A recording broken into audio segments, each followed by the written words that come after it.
भगवान बुद्ध एक दिन वन से गुजर रहे थे। रास्ते में एक व्यक्ति जमीन खोद रहा था।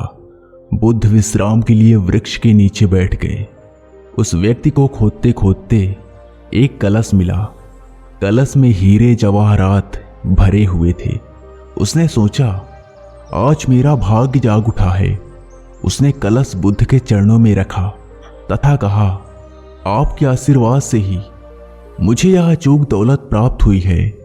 मैं इसमें से कुछ रत्न आपको भेंट करना चाहता हूं। बुद्ध ने कहा, तुम्हारे लिए यह दौलत है, किंतु मेरी दृष्टि में यह विष के समान है। बिना परिश्रम के मिला धन विष ही होता है। वह व्यक्ति नाराज होकर कलश लेकर चला गया। उसने हीरे जवाहरात बेचकर संपत्ति खरीदी और दरिद्र से धनवान हो गया। किसी ईर्ष्यालु ने राजा से शिकायत कर दी कि जमीन में दबा धन राजकोष का होता है।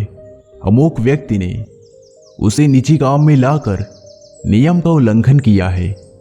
राजा ने उस व्यक्ति को पकड़वा कर बुलवाया और कलश जमा करने को कहा, तो उसने सच्ची बात बता दी कि मैंने हीरे जवाहरात बेचकर संपत्ति खरीद ली है। राजा के आदेश से उसे परिवार सहित जेल में डाल दिया गया और उसकी संपत्ति जब्त कर ली गई। एक दिन राजा जेल के निरीक्षण के लिए गया। उस व्यक्ति से भी मिला। उसने कहा, राजन, मुझे जब वह कलश जमीन से मिला तो बुद्ध वहीं थे। उन्होंने मुझसे कहा था कि इसमें रत्न नहीं विष भरा है। यह सुनकर मैंने उनका अपमान किया था। आज जेल में रहकर मुझे अनुभूति हो रही है, बिना परिश्रम किए मिला विष ही होता है। मैं एक बार भगवान बुद्ध के दर्शन कर उनसे क्षमा मांगना चाहता हूं। राजा ने भगवान बुद्ध को ससम्मान राज्य में आमंत्रित किया। जेल से निकालकर उस व्यक्ति को बुद्ध के पास ले जाया गया। उसने उनके चरणों में बैठकर क्षमा मांगी तथा कहा, आपकी बात सत्य थी।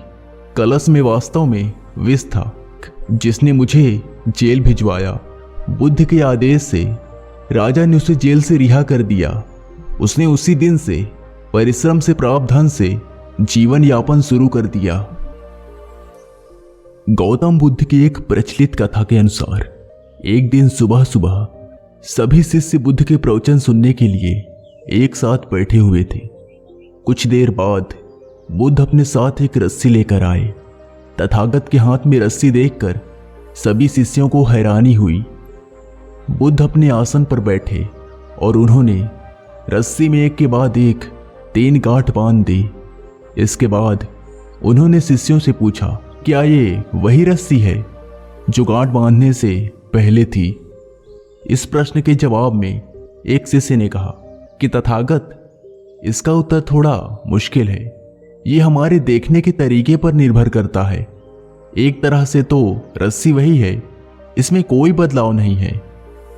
एक अन्य शिष्य ने कहा कि अब इसमें 3 गांठें लगी हुई हैं जो कि पहले रस्सी में नहीं थी। इसे बदला हुआ भी कह सकते हैं। कुछ शिष्यों ने कहा कि वास्तव में मूल रूप से रस्सी वही है, लेकिन बदली हुई दिख रही है, लेकिन इसका मूल स्वरूप बदला नहीं है। शिष्यों की बात सुनकर बुद्ध ने कहा कि आप सभी सही बोल रहे हैं। अब मैं इन गांठों को खोल देता हूं। ये बोलकर बुद्ध रस्सी के दोनों सिरों को खींचने लगे। बुद्ध ने पूछा कि क्या इस प्रकार रस्सी की गांठ खुल सकती है? सभी शिष्यों ने कहा कि नहीं, ऐसा करने से तो गांठें और ज्यादा कस जाएंगी। इन्हें खोलना और मुश्किल हो जाएगा।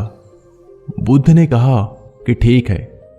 अब एक अंतिम प्रश्न, इन गांठों को खोलने के लिए हमें क्या करना होगा? शिष्यों ने कहा कि हमें इन गांठों को ध्यान से देखना होगा, जिससे हम जान सकें कि इन्हें कैसे लगाया गया है। इसके बाद हम गांठें आसानी से खोल सकते हैं। बुद्ध इस जवाब से संतुष्ट हो गए और उन्होंने कहा कि यह सही बात है। हम परेशानियों में फंसे रहते हैं और बिना कारण जाने ही उनका हल खोजने लगते हैं, जबकि हमें पहले समस्याओं के मूल को समझना चाहिए। जब समस्याओं की वजह समझ आ जाएगी तो उन्हें सुलझाना बहुत ही आसान हो जाएगा। आशा है आपको ये वीडियो पसंद आया होगा। अगर आपको ये वीडियो पसंद आया हो तो प्लीज़ इस वीडियो को लाइक, शेयर और हमारे चैनल को सब्सक्राइब करें।